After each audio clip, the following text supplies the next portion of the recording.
Your entire personality and your worldview is simply what you have decided inside of your mind. If you visualize and decide inside of your mind that you're the kind of person who never quits, you become the kind of person who never quits.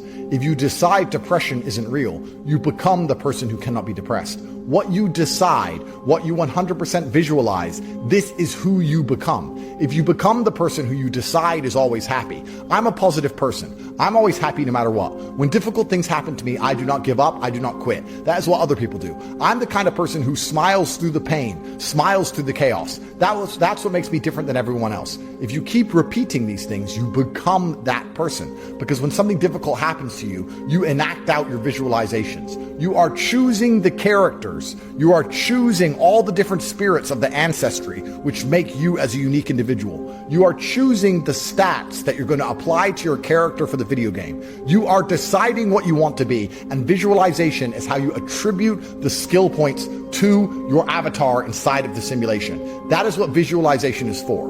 Saying thank you for everything you already have, and then to take the skill sets that you want. You want to be grateful. You want to be happy. You want to be satisfied. You want to be hardworking. You want to be perspicacious. You want all of these things, and you are rewiring your brain to understand that's exactly who you are.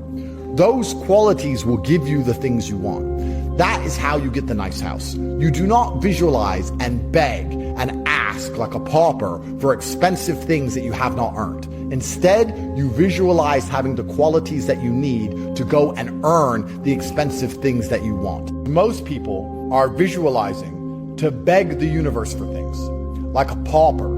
God, please give me a Lambo. I visualize I want a really nice big house. Please give me nice stuff. Please give me money. Like a pauper, like a beggar. Let me ask you a question. If someone begs you for things, how do you feel about them? If someone asks you for $10, you give it to them, fine. Then they beg for more, and you give it to them. Then they beg for more, because the human creature is permanently ungrateful. We're always unhappy. We're always going to be asking for more. You're always going to visualize bigger and larger and more grandiose things than you currently have. So when you are visualizing these things and begging the universe for them, not only are you a beggar, but even worse, when the universe does satisfy one of these concerns, you continue to ask for more, and you look ungrateful. Ungratefulness is one of the least likable aspects of the human psyche. If you help somebody with something and they're ungrateful for it, nothing will make you angry faster than that. And the universe, karma, God, the simulation, whatever you want to call it, operates the exact same way. You must always try your very best to not be ungrateful. Most of you shouldn't be visualizing at all because you're doing it completely wrong. Begging God for things makes him dislike you. Begging the universe for things makes the universe dislike you. You are visualizing wrong, and you're actually doing harm to yourself by constantly sitting there like a beggar, like a pathetic peasant. Get rid of that. Instead, use your visualization to imagine yourself in a difficult scenario and imagining yourself handling it flawlessly. Handling it cool, calm, flawless, professional. When James Bond comes under fire, he does not panic. He is a consummate professional, as are you. This is what visualization is for. Doing it for any other reason is a complete waste of cognitive time. In fact, it's actually damaging your relationship with the simulation because you look like a pathetic peasant. You look like a beggar. You are not a beggar.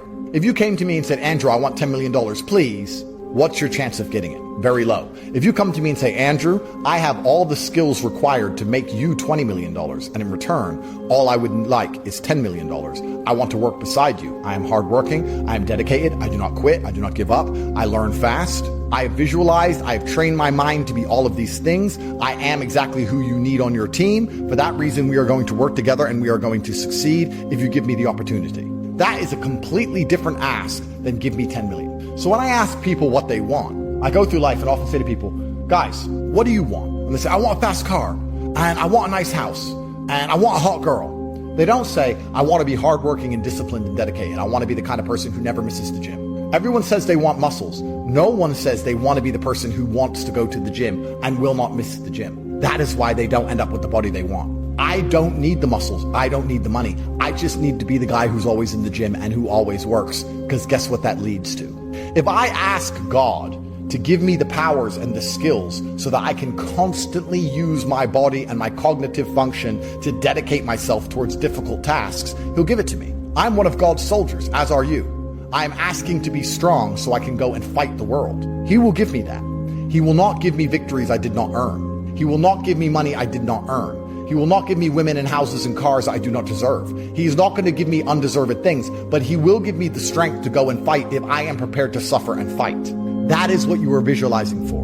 You're saying thank you for all of your achievements, and you're asking for the power to go and get more. You do not ask God for an easy life. You ask God for the skills to build any life you want. So what is the purpose of visualization? Well, there are two things you should be doing when you visualize. You should be disconnecting from the matrix, and you should be allowing your mind to run through the personal events you've gone through and to organize your thoughts.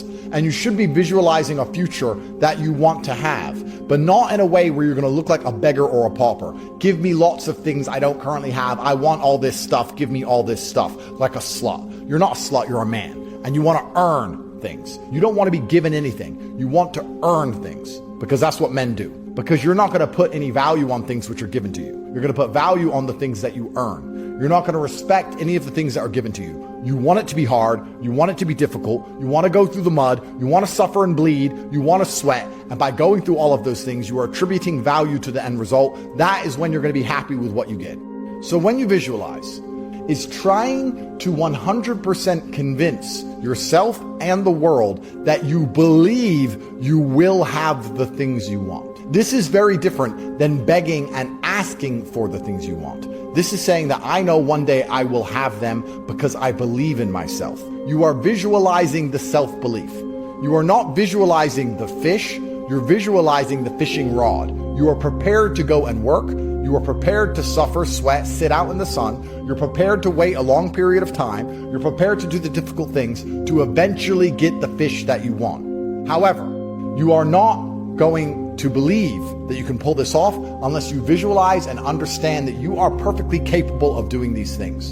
So making money is one thing that everybody on the planet is obsessed with. It's true. We're all born into the capitalistic game. You cannot escape this game. You don't get to tick a box at the beginning of your life and say, I don't want to play capitalism. I want to live in a socialist utopia. That's not how it works. Whether you're born in India, Africa, or America, you need money. So everyone is constantly closing their eyes and thinking of and dreaming of big piles of money. And they're confused why it doesn't turn up. Nobody is closing their eyes and thinking of being a hard worker. What is God more likely to give you? A pile of money you didn't earn? Or the strength to work hard? You must rewire your software. Your body is your hardware. If you rewire your software, not only will you have the discipline and dedication to go and work on your hardware as and when required, but most importantly, you're going to have a completely different, unique worldview, which is going to allow you to win. You're going to rewire yourself for competitiveness. This is what you must comprehend about visualization. Say thank you for the things you have and rewire your brain so that you can go out there and win. All I imagine are the skills I need to go and get it. Mindset in and of itself. People often say to me, Andrew, I love your videos. It helps so much with my mindset. Your mindset should be optimized for competency. You are a man and you want an empire. As much as you pretend you don't want an empire, that is false. Having a woman who loves you and children who respect you is an empire. That's what you want. You want money. That's an empire. You want a house which is yours. This is land that is yours that you must protect. That is an empire. You want an empire. If you are optimizing your mind for happiness, then you're not going to be as competitive as the man who optimizes his mind for competitiveness. You need to optimize and visualize and train your brain and train your software to be as capable and as competitive as possible all of the time. This is the most important life hack I can give you as a man, because it is becoming harder and harder to win, and some people are prepared to suffer to win. If you are not prepared to suffer to win, you're never going to beat the guy who is. So you need to visualize this. I am prepared to suffer. I am prepared to do the difficult days that other people are not prepared to do. I am not the kind of person who complains. I do not quit. When everyone else around me is giving up, I am the last one standing. This is what I imagine. This is why I'm going to have everything I've ever dreamed of. This is why I'm going to succeed. I am thankful to God and the universe for all the amazing things I already have. I know I'm going to have more because I'm the type of person who will not give up when everyone else has given up.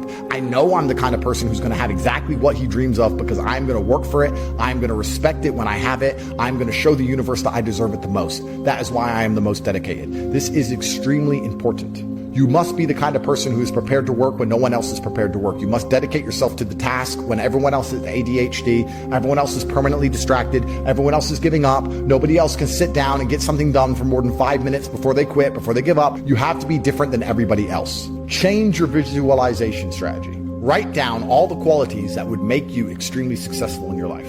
What would make you successful? Firstly, you're the kind of person who can identify opportunities, perspicacity. Secondly, you're the kind of person who never quits, never gives up, indefatigability. Thirdly, you're likable, you're charismatic, you're interesting, you're funny. You need to sit and write down all of the qualities you want in yourself, and that's what you need to be visualizing as you take time off your phone. Rewire your programming. Funny is a decision. Charismatic is a decision. Your aura is a decision. Being likable is a decision. You decide all of these things. You think about and you work on these things. Name a likable, charismatic, a guy with aura, funny, who's smart, intelligent, hardworking, paying attention to opportunities, who doesn't have any house he wants. That's how you get the house. In my life, if I look at all the things I've achieved, the most amazing things, the reason I managed to pull them off is because I 100% believed I was going to. Every time I 100% believed I was going to pull off a miracle, somehow I did. When I truly believed in myself and I knew that somehow I was going to do something amazing, I actually did. It wasn't that I was any more capable than I normally am. It's that I just believed it would go well. Believing it's all going to work out okay somehow makes things all work out okay. You have outlasted every difficult thing that has happened to you so far. You have outlasted all of the situations you thought you would never outlast. You have outlasted all the stressful scenarios you found yourself in. You've managed to do all of that.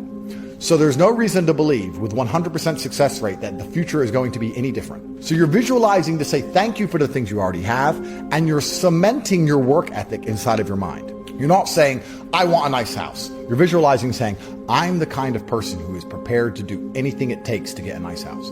I'm prepared to do any amount of work. I'm prepared to take on stressful tasks. I'm prepared to reply to as many people as I need to reply to. I'll do the late nights. I know I deserve this house, and I'm going to get it by proving I deserve it. I'm going to get it by working harder than everybody else. Life is a competition, and in the competition, the people who work the longest are rewarded. The indefatigable people are rewarded. I am not going to quit. I am not going to give up. Everyone else is going to get tired. Everyone else is going to quit. Everyone else is going to complain. I'm not. I'm not that guy. I'm different than everyone else. And because I'll be the last one standing, because I'm the longest lasting, I'm going to get exactly what I deserve because I'm the person who never gives in. Most of you do not use your mind for what it's for. You've forgotten how to imagine things. You're permanently distracted by the matrix. You can scroll up and down on social media accounts, but you cannot close your eyes and vividly imagine. You can't give yourself goosebumps. You can't evoke an emotion in yourself anymore. This is an age-old skill that humans had very recently up till social media. You should be able to close your mind and imagine the life you want to live so viscerally, so to the point where you can taste it, so that this reality, the one outside of your mind, feels like nothing but a prelude, a ramp, which allows you to get where you want to go. So you should enter the competition, and you should believe that you can win, because you can. And you should imagine how much better your life will be if you win, so that if you do not win, you feel the bitter sting of remorse. You feel the emptiness on your driveway where a Lamborghini should be, so that you take the required action to then go and get a Lamborghini. The mind is that powerful. If you ask any champion of anything, they always envision themselves as champion all of the time. And the reason they do that is, one, so they feel confident, but two, so that if they don't become champion, they're more angry and more motivated for the next attempt to ensure that they do become champion. So that's the mentality and the mindset you have to have.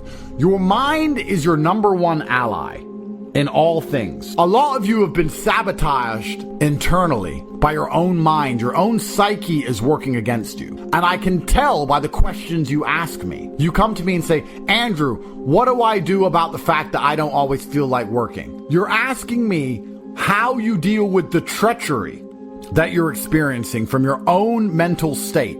You should never have to deal with treachery. Nothing is worse than a traitor. What's more dangerous if you're in a trench? 100 extra enemies in the opposing trench, or one person in your trench going rogue and shooting you in the back? Which one are you truthfully more afraid of? You'll see that treachery is the most hated, heinous crime in history. It was one of the most severely punished crimes across all of human civilization for a reason, because it's very difficult to defend against treachery. So you have to have a genuine dislike and distaste and disgust for treachery, to the point where you do not allow yourself to betray yourself.